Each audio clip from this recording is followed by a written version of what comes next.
नमस्ते दोस्तों, मेरा नाम है अंश और आप देख रहे हैं अंश अब स्टोरी। अगर आप भी अपना सोच बदलना चाहते हैं और जिंदगी में कुछ बड़ा करना चाहते हैं तो ये चैनल आपके लिए ही है। यहाँ हर कहानी आपको एक नई सीख देगी जो आपकी जिंदगी बदल सकती है। तो बिना समय गवाए शुरू करते हैं आज की जबरदस्त कहानी। बहुत पुराने समय की बात है।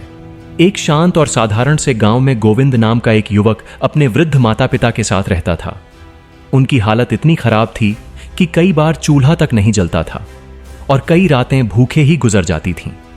मिट्टी की टूटी झोपड़ी, छप्पर से टपकता पानी, दीवारों में दरारें और चारों ओर फैली गरीबी, यही उनकी दुनिया थी। सर्दियों की रातों में ठंडी हवा सीधे अंदर चली आती और गर्मियों में झोपड़ी तंदूर जैसी तपती। फिर भी वही उनका घर था, वही उनकी दुनिया थी। गोविंद रोज सुबह सूरज निकलने से पहले उठता, अपने घिसे हुए और कई जगह से फटे कपड़े पहनता, एक पुरानी सी लाठी उठाता और काम की तलाश में निकल पड़ता। कभी खेतों में जाकर मजदूरी मांगता, कभी बाजार में दुकानदारों से काम की भीख मांगता, कभी किसी के घर के बाहर घंटों खड़ा रहता इस उम्मीद में कि शायद कोई उसे बुला ले, लेकिन हर बार उसे निराशा ही हाथ लगती। लोग उसे देखते, कुछ दया दिखाते, पर काम देने के नाम पर सब पीछे हट जाते। दिन भर की धूप, धूल और थकान के बाद जब वह खाली हाथ लौटता तो उसके चेहरे की उदासी और भी गहरी हो जाती। जब वह घर पहुंचता तो उसके माता पिता दरवाजे पर उसकी राह देख रहे होते। उनकी आंखों में उम्मीद की हल्की सी चमक होती, लेकिन जैसे ही वे उसके खाली हाथ देखते, वह चमक धीरे धीरे बुझ जाती और यह दृश्य गोविंद के दिल को अंदर तक तोड़ देता। कई बार वह रात को चुपचाप बाहर बैठकर आसमान की ओर देखता और सोचता कि आखिर उसकी जिंदगी कब बदलेगी। एक दिन थक हार कर उसने अपने सबसे करीबी मित्र धीरज से कहा, भैया, अब यहां रहकर कुछ नहीं होगा।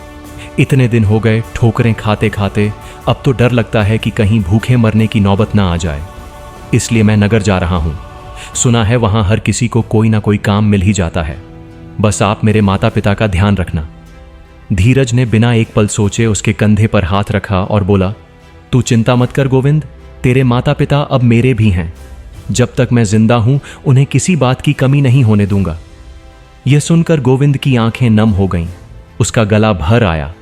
उसने अपनी छोटी सी जमा पूंजी के कुछ सिक्के धीरज की ओर बढ़ाते हुए कहा, भैया ये रख लो, माँ बाप की देखभाल में काम आएंगे। लेकिन धीरज ने तुरंत उसका हाथ रोक लिया और बोला, सेवा के बदले धन लेना पाप होता है। अगर मैं तेरे माता पिता की सेवा के बदले ये सिक्के ले लूं तो भगवान भी मुझे माफ नहीं करेगा। तू इन्हें अपने पास रख, नगर में तेरे काम आएंगे। यह सुनकर गोविंद का दिल भर आया। उसने अपने माता पिता के पैर छुए। उसकी मां की आंखों से आंसू लगातार बह रहे थे। वह बार बार उसका चेहरा छूती और दुआ देती, बेटा जल्दी लौटना, तेरे बिना यह घर सूना लगने लगेगा। गोविंद ने उन्हें दिलासा दिया, मैं जल्दी आऊंगा और आप दोनों को अपने साथ नगर ले जाऊंगा। इतना कहकर वह भारी मन से गांव छोड़कर निकल पड़ा। रास्ते भर उसका मन बेचैन रहा। कदम आगे बढ़ते रहे, पर दिल बार बार पीछे मुड़कर अपने घर को देखने को मजबूर हो जाता। उसे हर मोड़ पर अपने माता पिता की याद आती। हर कदम पर उनका चेहरा उसकी आंखों के सामने घूम जाता। उधर गोविंद के जाने के बाद धीरज और उसकी पत्नी लक्ष्मी ने उसके माता पिता की सेवा को अपना धर्म मान लिया। हर सुबह लक्ष्मी उनके लिए चाय बनाकर लाती, कभी थोड़ा गुड़ या सूखी रोटी भी साथ रख देती। दोपहर में जो भी बनता वह बड़े प्रेम से परोसती और शाम को उनके पास बैठकर उनसे बातें करती ताकि उनका मन लगा रहे और उन्हें अकेलापन महसूस ना हो। लेकिन गोविंद की मां का स्वभाव थोड़ा कठोर था। उन्हें हर चीज में कमी नजर आती। कभी कहती सिर्फ चाय लाई है, कुछ खाने को नहीं। कभी कहती रोटी ठीक से नहीं बनी, तो कभी कहती अचार और चटनी भी रखा कर, ऐसे चाय गले से नहीं उतरती। कई बार वह गुस्से में ऐसी बातें कह देती जो किसी का भी दिल दुखा दें, और कई बार तो बिना बात के भी डांट देती। लेकिन लक्ष्मी हर बार चुपचाप मुस्कुराकर उनकी बातें सह लेती। वह कभी पलटकर जवाब नहीं देती थी और अंदर ही अंदर यह सोचती कि यह भी उसकी सेवा का एक हिस्सा है। धीरज भी बड़े धैर्य से सब संभालता और हमेशा अपनी पत्नी को समझाता कि बड़े बुजुर्गों की सेवा करना सबसे बड़ा धर्म होता है और जो इसे निभाता है वही सच्चा इंसान होता है। धीरे धीरे समय बीतता गया और गांव में सब कुछ सामान्य चलता रहा। लेकिन एक दिन गांव में कालूराम साहूकार नाम का एक लालची और चालाक आदमी आया, जिसकी नज़र हमेशा गरीबों की मजबूरी पर रहती थी। वह लोगों को कर्ज देता और फिर सूद पर सूद बढ़ाकर उनका सब कुछ छीन लेता। उसकी बातें मीठी होती थीं, लेकिन इरादे बहुत खतरनाक। धीरज ने भी मजबूरी में उससे कुछ धन उधार लिया था। शुरुआत में सब ठीक चला, वह हर महीने सूद देता रहा, लेकिन धीरे धीरे कर्ज बढ़ता गया और एक दिन वह इतना बड़ा बोझ बन गया कि उसे उठाना मुश्किल हो गया। एक दिन कालूराम अपने आदमियों के साथ आया और उसने कड़क आवाज में कहा, 2 दिन के भीतर पूरा धन लौटा दे, वरना यह घर मेरा होगा। यह सुनकर धीरज के पैरों तले जमीन खिसक गई। उसने बहुत कोशिश की, दिन रात मेहनत की, ज्यादा मिट्टी के बर्तन बनाए, दूर दूर तक जाकर उन्हें बेचा, लेकिन इतनी बड़ी रकम जुटाना उसके लिए नामुमकिन था। उधर गोविंद की मां अब भी यही सोचती थी कि धीरज और लक्ष्मी यह सब सेवा पैसे के लिए कर रहे हैं। उन्हें सच्चाई का अंदाजा नहीं था। लेकिन एक दिन सब कुछ बदल गया जब गांव में गोविंद की चिट्ठी आई। गोविंद के पिता को चश्मा नहीं मिल रहा था, तो उन्होंने पास खड़े एक बच्चे से चिट्ठी पढ़वाई। उसमें लिखा था, प्रणाम मां और बाबा, मैं यहां नगर में ठीक हूं, आप भी कुशल होंगे। नगर बहुत महंगा है, जो पैसे मैं साथ लाया था वो तो रहने के किराए में ही खत्म हो गए। अच्छा हुआ धीरज भैया ने मेरे दिए हुए सिक्के वापस कर दिए, उन्हीं से मेरा गुजारा चल रहा है।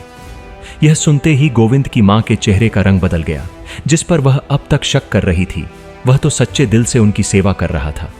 उनकी आंखों में पछतावे के आंसू भर आए और वह मन ही मन खुद को कोसने लगी कि उसने बिना जाने कितनी गलत बातें कह दी। उधर कालूराम साहूकार अपनी चाल चल चुका था। वह एक अमीर व्यापारी को लेकर आया जो धीरज का घर खरीदना चाहता था।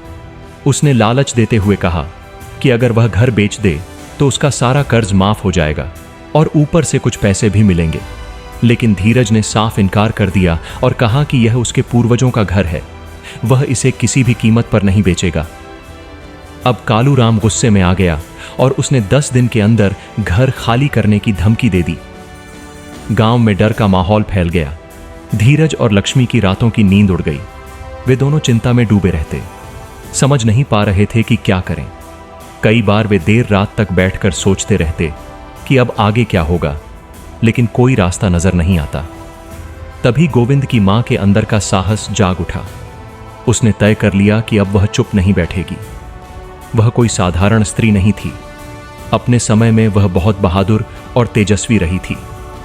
उसने अपने पुराने साथियों को संदेश भिजवाया और कुछ ही दिनों में उसकी पुरानी सहेलियां गांव में आ पहुंची। सभी के चेहरे पर आत्मविश्वास था, जैसे वे पहले भी कई मुश्किलों का सामना कर चुकी हों। उन्होंने मिलकर एक योजना बनाई। हर किसी को अपना अपना काम समझाया गया और सबने ठान लिया कि इस बार अन्याय को नहीं जीतने देंगे। 10वें दिन जब कालूराम अपने गुंडों के साथ धीरज के घर पहुंचा तो वह यह देखकर हैरान रह गया कि घर के बाहर कई स्त्रियां काली साड़ियों में हाथों में लाठियां लिए खड़ी थीं। उनकी आंखों में जरा सा भी डर नहीं था, बल्कि साहस और गुस्सा साफ नजर आ रहा था। जैसे ही साहूकार ने आगे बढ़ने की कोशिश की, उन स्त्रियों ने उसे घेर लिया। उसके आदमी कुछ समझ पाते उससे पहले ही सब पर लाठियां बरसने लगीं। चारों तरफ अफरा तफरी मच गई और कुछ ही देर में उसके आदमी डरकर भाग गए। कालूराम जमीन पर गिरकर हाथ जोड़कर माफी मांगने लगा। उसकी आवाज कांप रही थी।